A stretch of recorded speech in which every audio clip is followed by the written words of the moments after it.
Olá e seja muito bem-vindo a mais uma aula de informática aqui do Conquiste Seus Sonhos. Dessa vez, vamos conversar um pouquinho sobre a importância do sistema operacional ou dos sistemas que existem e também da questão do software, tá? Então vamos analisar esses dois pontos, ver o que eles são, como que nós os definimos e os principais que vão cair na sua prova voltada aí para o seu concurso público. Se você não me conhece, muito prazer, meu nome é Heitor Grilo, sou professor há mais de 20 anos e estou aqui para te ajudar. Meu WhatsApp, ele está aberto aqui na descrição desse vídeo, se você preferir, você também pode escrever para mim ou então no próprio YouTube. Não esqueça de dar o like, compartilhar esse link nas suas redes sociais e também de clicar no sininho e se inscrever no canal caso não seja inscrito, tá bom? Caso queira, torne-se membro no canal e vamos começar a nossa aula. Anota tudo, tá? Porque tudo aqui dessa aula é super importante e pode cair na sua prova. Primeiro, entenda de uma vez por todas o que é um sistema operacional. Pessoal, o sistema operacional nada mais é do que um programa que ele vai controlar outros programas. Ou seja, vai ter ali algumas vantagens. Heitor, como assim? O seu computador ele tem uma série de programas, concorda comigo? Tem vários. Às vezes eu, por exemplo, para fazer esse vídeo, eu uso uma série deles. Um programa para editar, um outro programa que eu vou utilizar para a questão do áudio. Eu tenho vários programas no meu computador.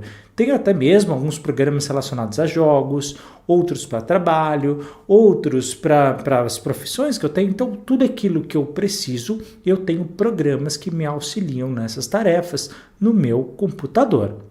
Do celular a mesma coisa, só que os programas nós utilizamos os aplicativos, né, que é o nome mais específico para os programas do nosso celular. Acontece que existe sempre, em todo e qualquer aparelho, um programa que é aquele que controla todos os outros. O nome disso é sistema operacional, tá? Então nós temos vários tipos aí. Agora é o seguinte. Então, você tem que entender que o sistema operacional é o principal e ele vai ter o controle. Só que fala para mim uma coisa, um sistema operacional também é um programa? Na sua prova, se isso aparecer, você vai falar que é, não tem problema nenhum. Um sistema operacional também é um programa como todos os outros. A diferença é que ele tem certos privilégios que os outros programas não possuem. Então, quais são esses privilégios? Justamente de inicialização no seu computador, de poder adicionar ou remover programas, de poder instalar certos drivers, que daqui a pouco a gente vai ver o que é. Ele tem vários mecanismos que vão auxiliar outros programas na sua execução, tá? E esses privilégios só são feitos através desse sistema operacional. Pronto. A sua prova também traz a definição de programas e de periféricos. Vamos separar isso aqui já para a gente conseguir resolver esse tipo de questão. Ó, presta muito bem atenção. Toda vez que eu estou falando de programas, eu estou falando de software. Então, qualquer programa é um software, incluindo o sistema operacional. Então, se eu falo para você, o sistema operacional é um software? É. Um programa qualquer que a gente instale, um Word da vida, vai ser é um programa, então é um software? É. Então, qualquer programa que eu instalar no meu computador, então, é um software. Perfeito, lindo, acertou a questão, tá? Então, não precisa, para a gente estar falando de um programa, não precisa também ser necessariamente um sistema operacional. E também, para falar de programa, não precisa ser necessariamente o sistema operacional, não é só ele que é um software. Deu para entender? Resumindo, programa e software são sinônimos. Heitor, exemplos. Desde um Windows da vida, que é um sistema operacional, até um Chrome, tá? que nós utilizamos como navegador, desde o Linux, que é outro sistema operacional. Então, não importa qual é o tamanho desse programa. É um programa, a gente vai chamar de software. Legal? Bacana. Heitor, por que é importante a gente definir o que é software? Porque sua prova ela vai te dar um exemplo e vai te perguntar, isso é um software ou um hardware? E você tem que saber a diferença. Simples assim. Heitor, o que é o hardware? Hardware é um periférico. Periférico, ou seja, aquilo que não está ali no meio do seu computador, tá? Geralmente, pessoal, é tudo aquilo que a gente vai anexar, conectar no nosso PC. Então, por exemplo, um monitor, um teclado, um mouse, uma placa de vídeo, que nem aquela que eu esqueci de instalar no meu computador há tempos. Tudo isso, pessoal, são pecinhas que a gente encaixa, né? Um mouse, por exemplo, nós encaixamos aqui via USB no nosso computador. Então, tudo aquilo que a gente vai anexar, além da base do meu computador, daquilo que é essencial, nós chamamos de periférico, ou seja, hardware. Então, hardware são os periféricos, beleza? Só não misture esses dois conceitos que você vai acertar todo e qualquer tipo de questão. Sistemas operacionais. Há vários, tá? Mas esses, obviamente, são aqueles que mais caem na sua prova e principalmente o primeiro que eu vou falar.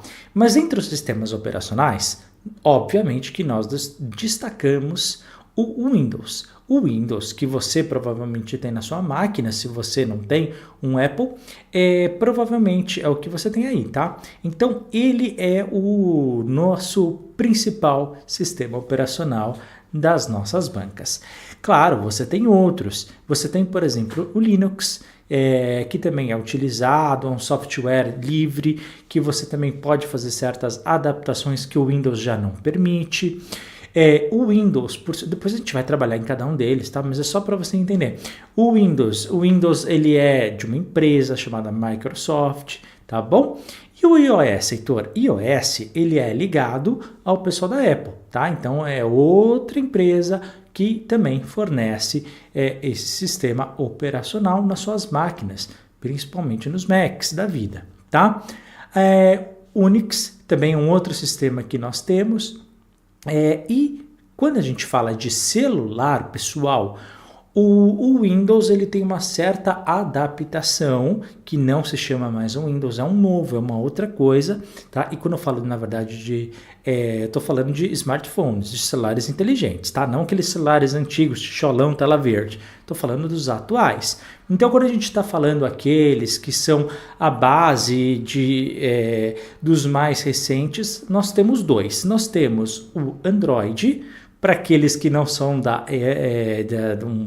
um iPhone, tá? E aqueles que são iPhones, eles utilizam especificamente um outro sistema operacional, tá? Que é o macOS, tá? Vamos chamar assim para fins didáticos. Então você tem o próprio sistema interno da própria Apple. A Apple sempre teve o sistema operacional dela, tanto nos computadores, através, né, de tudo que eles oferecem, e também, né, do próprio iOS e também do Mac, tá? Então você tem todos esses projetos. Agora, fora deles, todos os nossos smartphones hoje estão adaptados a Android, mas não só, mas principalmente, tá? E nos computadores, o Windows. Heitor, por que o Windows é o principal utilizado em concurso público? Porque, primeiro, é aquele que você provavelmente vai trabalhar no seu cargo, tá? Então, toda vez que você precisar, é o Windows que você vai utilizar dentro da função pública. Então, você tem que conhecer ele mais. Segundo, é porque é aquele que é o mais usado. Só para você ter uma ideia, de todos os sistemas operacionais e todas as máquinas que nós temos, 70% é feita pelo próprio Windows. Então, realmente é aquele que nós temos mais. Bom, em 2015 foi lançado o Windows 10. E quando lançou, eles lançaram com a ideia de ser o último, ou seja, o definitivo, e a partir daí todos aqueles que fossem atualizados seriam a continuidade do Windows 10. Pois é, isso durou 9 anos e eles lançaram há poucos meses o Windows 11 em 2024. Então, pessoal, pode ter a certeza, tá?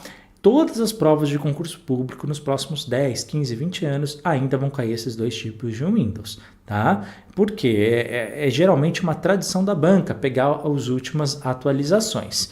Heitor, aonde que nós temos que entender com relação ao Windows 10 e agora o 11 que saiu? A gente tem que saber cada atualizaçãozinha? Não, a gente tem que saber aquilo que mudou, tá? Então é muito específico dentro deles. Então, dentro dos sistemas operacionais é isso que a gente vai trabalhar. Claro, depois a gente vai trabalhar alguns programas bem específicos, alguns pacotes, pacote Office, Word, Excel, PowerPoint, não se preocupa, mas nesse momento a gente está falando ele de maneira ampla, ou seja, dos sistemas operacionais, tá bom? Heitor, quais são as principais evoluções que tivemos no Windows 10, que até então não tinha, nem nenhum anterior até então? Bom, nós podemos destacar o Cortana. O Cortana, caso você não utilize no seu cotidiano, nada mais é do que um assistente pessoal que está inserido na sua máquina. Então você pode ter essa opção, pode ser desativado, como é óbvio, não é obrigatório você utilizar, mas ele pode sim ser usado. Além disso, no canto direito, embaixo, você tem um central de notificações, onde você pode escolher as principais notícias do seu interesse e toda vez que tem alguma atualização sobre aquele tema, ele aparece para você, tá? Então, eu utilizo, por exemplo, no meu computador, é bem interessante e bem dinâmico também. Reconhecimento aqui, pessoal, nem depende de novo, né, da sua máquina ter esta tecnologia para ter este acesso. Além das configurações básicas, você também precisa, né, ter um acesso a uma câmera e tudo mais. Mas em alguns computadores já é possível com o Windows 10 o reconhecimento facial ou através, né, da própria íris no reconhecimento de senha. Claro, a gente tem, por exemplo, em vários telefones celulares, né, até a própria digital, porque não teria no próprio computador. Então é algo que já era pedido há muito tempo. Além disso, para quem gosta de jogos, não vamos esquecer que a Microsoft é a dona do Windows, não é verdade?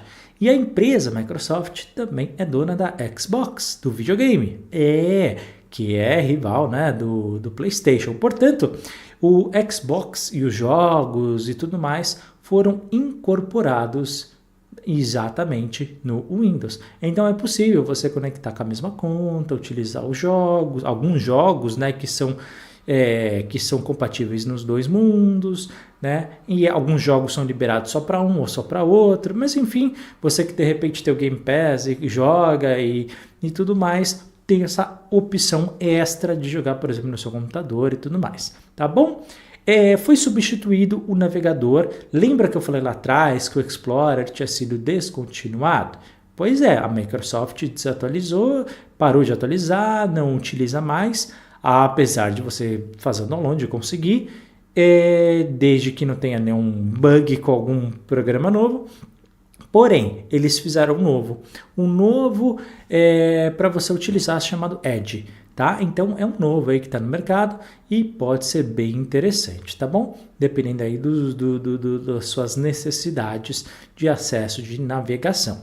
Além disso, você pode hoje você tem algo que já existe na Apple, por exemplo, há muito tempo, que é uma sincronização muito mais rápida e mais eficaz entre os smartphones Androids com a plataforma que nós temos aí do Windows. Então você tem algo que, por exemplo, já tinha, né, nos iPhones com os Macs. Portanto, isso eles, até para não ficar muito atrás da concorrência, eles evoluíram. E, além disso, né, a própria alternância entre as janelas, de você não precisar sempre minimizar, aumentar, sempre trabalhando através das teclas de atalho, que é também muito utilizado no seu concorrente, né, na própria Apple. Ou seja, só que em vez do Alt, é a tecla lá de apoio deles, enfim. Mas você utiliza o Alt Tab justamente para ficar alternando entre as janelas e tudo mais, sem precisar ficar alterando e utilizando o mouse. Bacana? Heitor, dos principais elementos do próprio Windows, quais são os relevantes? O que a sua prova está perguntando é justamente quais são as abas principais que nós temos no painel de controle. Heitor, por que especificamente do painel de controle? Porque é onde estão todos os elementos centrais do seu Windows. Então é lá que você vai precisar fazer qualquer coisa que seja relevante para sua máquina. Então eles simplesmente perguntam. O que eles perguntam? Aonde que determinada coisa, em qual das abas que você vai ter que entrar. Mas são coisas muito simples, desde que você saiba. Então vamos lá. Primeiro delas, sistema e segurança, justamente para você ver todos os níveis de proteção, firewall, se você realmente está protegido com todas as suas necessidades.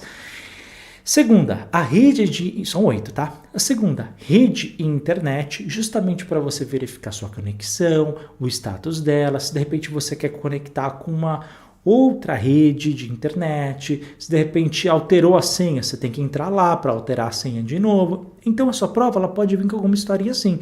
Olha, a senha da internet do seu modem foi modificada na sua casa. Em qual local do painel de controle você vai também alterar a sua senha? Você vai no painel de controle, na aba Redes e Internet. Vai ter várias opções. Claro, o próprio nome ele já ajuda bastante, né? Mas às vezes a gente está nervoso no dia da prova e pode complicar. Hardware e sons, justamente hardware, olha o nome, hardware. Lembra que eu falei para vocês dos periféricos? É aqui que a gente vai configurar. Geralmente, hoje é assim. A gente coloca, de repente, um teclado, conecta USB, geralmente, automaticamente ele já busca o drive, já instala, a gente nem percebe. E já está funcionando normalmente, não é? Antigamente não era. Você tinha sempre que entrar na aba Hardware e Sons, ver qual era o driver, entrar no site do fabricante, instalar e rezar para que aquilo funcionasse.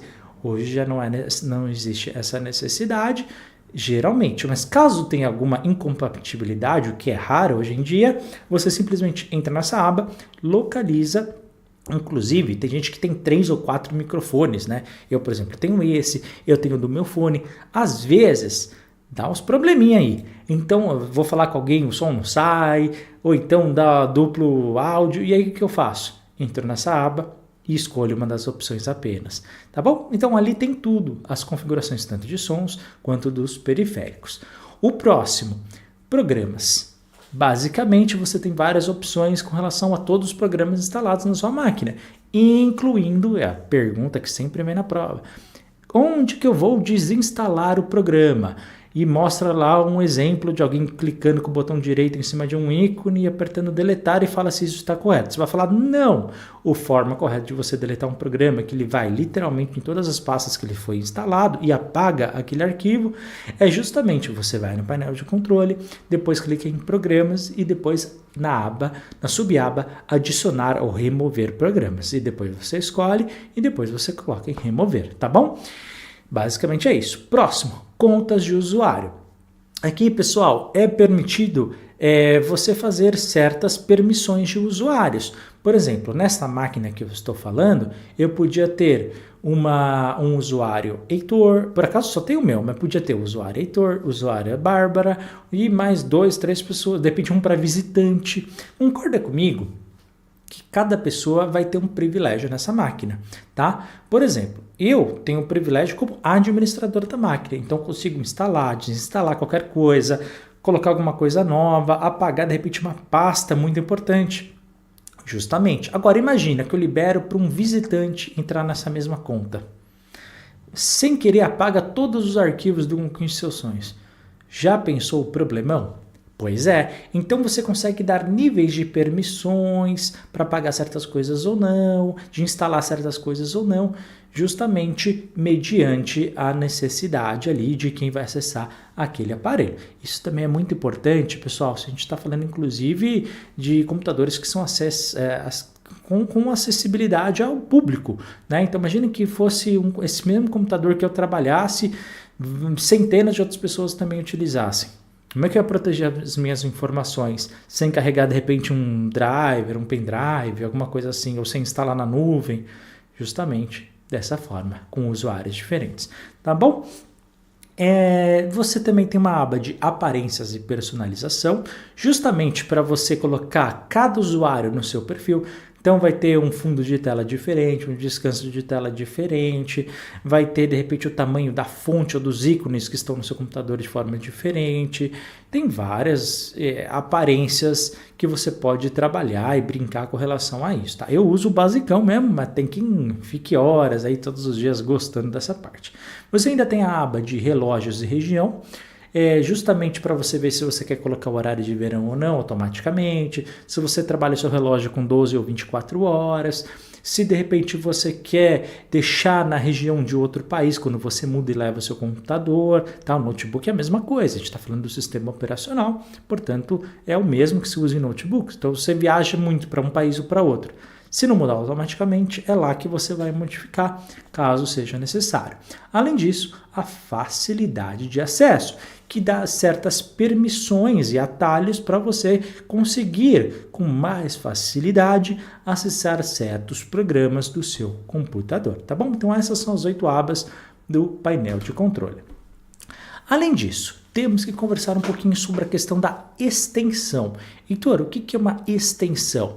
É basicamente todo e qualquer arquivo do seu computador, sabe aquele documento Word que você fez, aquela tabela no seu Excel, essa apresentação que eu tenho aqui no PowerPoint, que se você fizer download vai ter lá, você pode ver. No finalzinho tem sempre uma terminação.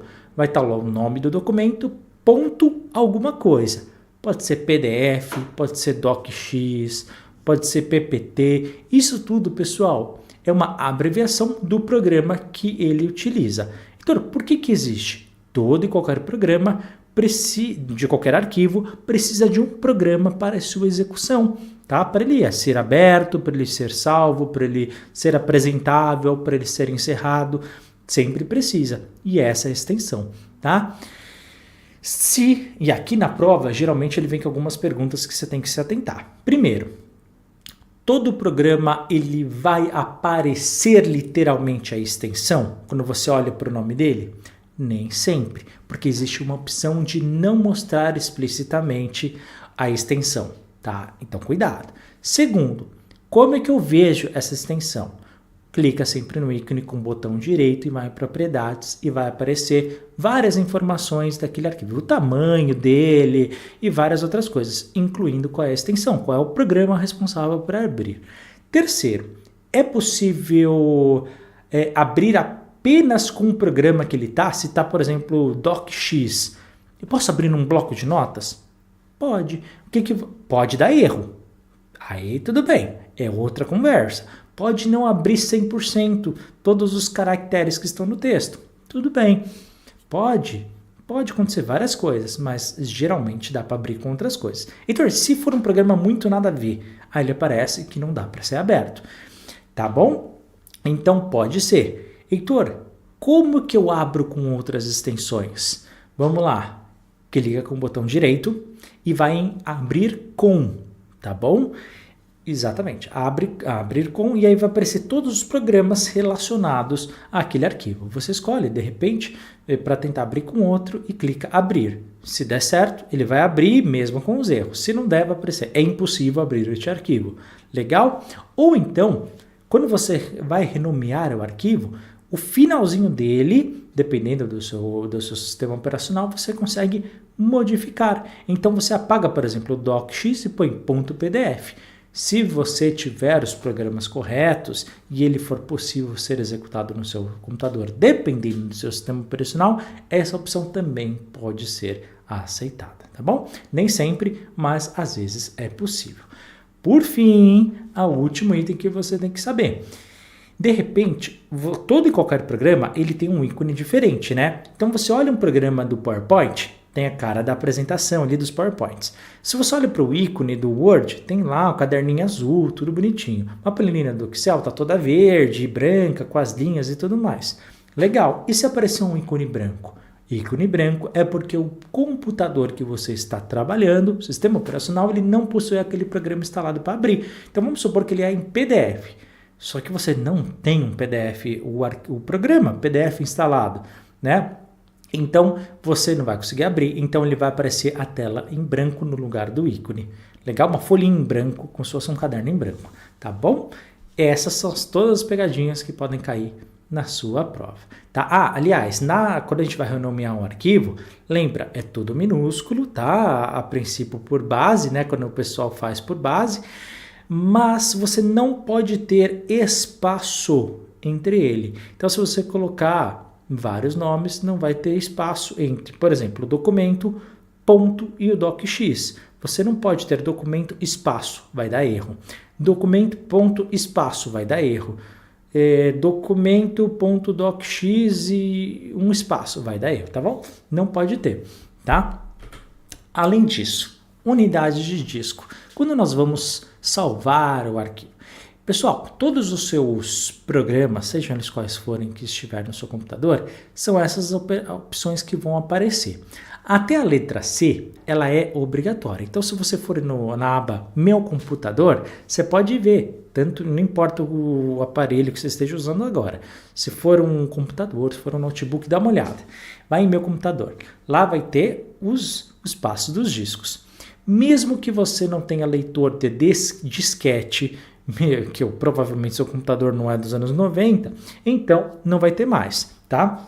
Mas nós ainda temos nas suas configurações básicas o A e o B, porque antigamente você tinha em todo PC fixo, que eram só fixos até pouco tempo atrás, até 10, 15, 20 anos, e você tinha esses dois espaços no PC, onde você inseria disquete. Pessoal, acredite, a questão de pendrive ou nuvem é extremamente recente, tá? Eu usei muitas vezes disquete. Inclusive, quando a gente tinha que instalar, por exemplo, o Windows numa máquina, você tinha 2, 3, 4 grupos de disquete, porque instalava um pouquinho, retirava, instalava um pouquinho, retirava. Então, a gente tinha esses disquetes ali, tá bom? Então, o espaço A e B ainda é reservado para porque antigamente tinha, né? E aí você tem que mudar toda a programação por causa disso, então ainda tem. E a letra C?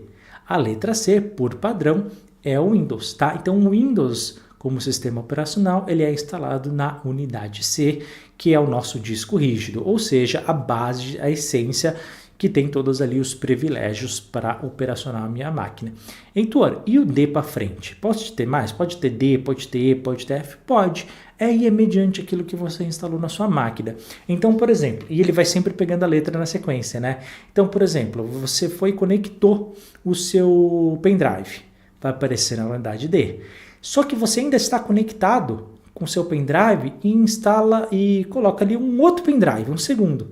Vai aparecer na letra seguinte, na letra E, e assim sucessivamente, tá? Então, os periféricos que você vai adicionando para você também ter espaço no seu HD, digamos assim, HDs externos, ele vai seguindo as letras subsequentes. Atenção, não é possível renomear um arquivo com aspas, 2 pontos, asterisco, menor ou maior que, traço na vertical, barra de um lado ou barra do outro e o ponto de interrogação. Heitor, eu duvido. Vai no arquivo agora do seu computador, tenta renomear e ponha uma dessas caracteres. Você não vai conseguir. Pessoal, nem sei te falar o quão importante que é decorar isso. Há quem faça desenho com isso, você pode até achar na internet. Há quem, enfim, faça musiquinha com as iniciais. Eu simplesmente decorei. Quando eu precisei estudar sobre esse tema, simplesmente decorei cada um deles, decorei, ponto por ponto, tá? Caractere por caractere, na verdade. Então, é uma forma aí de você conseguir fazer isso tudo, tá? Heitor, cai literalmente isso? Vai cair alguns arquivos, nomes de alguns arquivos e vai falar qual deles que não pode ser utilizado. Tá aqui a opção, qualquer um que tenha um deles, tá bom? Além disso, o ícone que sempre tem na sua área de trabalho, né? A famosa lixeira. Pessoal, a lixeira, ela nada mais é do que uma pasta, tá bom? A única diferença é que quando você apaga um arquivo pela primeira vez, automaticamente ele vai para lá. Quando ele fica muito cheio apenas, é que aí sim ele começa a apagar, porque ele tem um espaço limitado. Toda vez que passa esse limite, aí sim ele começa a apagar em definitivo os arquivos. Enquanto os arquivos, presta atenção, estiverem na lixeira, ele ainda pode ser recuperado. Então vamos supor, você jogou um arquivo para a lixeira. Entra na lixeira, clica com o botão direito no arquivo e clica em recuperar. Ele volta para onde ele estava originalmente, tá bom? Então você pode fazer isso. A lixeira também pode ser esvaziada por conta do usuário, ou seja, você vai no ícone principal, antes de entrar, tá? Na lixeira, clica com o botão direito e clica em esvaziar lixeira. Só que atenção, depois que eles são apagados da própria lixeira, aí não tem como recuperar de vez, tá bom? Para sua prova, tá? Em termos práticos, até teria uma forma ou outra, dependendo de alguns programas, não vem ao caso. Mas para a prova não dá. Além disso, Por fim, temos que falar do Windows 11, que muito provavelmente vai demorar até eles começarem a cobrar nas provas no futuro. Mas já vamos avançar aqui, porque às vezes cai na sua, né? Então vamos lá. O que você tem que entender de pequenas diferenças que nós tivemos, de atualizações? Primeiro, sabe aquele menu iniciar, quando você começa, clica ali do lado esquerdo? Pois é, agora ele está centralizado também, né? Repetindo aquilo que a Apple já faz. Além disso, você tem um ajuste automatizado dos tamanhos dos aplicativos, então não tem mais aqueles problemas, né, de estar muito grande ou muito pequeno. Além disso, as próprias apps que estão ali, elas são personalizadas dentro do seu painel, né, para cada um dos usuários. Então você tem mais individualização ao trabalhar através do Windows 11, não aquela coisa sempre padronizada para todos, tá bom? Então esses pequenos detalhes que surgiram, não foi muita coisa, né? Há outros, mas esses são os mais relevantes do Windows 11. Bacana, pessoal? Muito obrigado por ter assistido essa aula. Não esqueça de dar o like, inscrever no canal, comentar, compartilhar, clicar no sininho, caso queira torne-se membro do canal. Obrigado e nos vemos em nosso próximo vídeo. Forte abraço e bons estudos para você.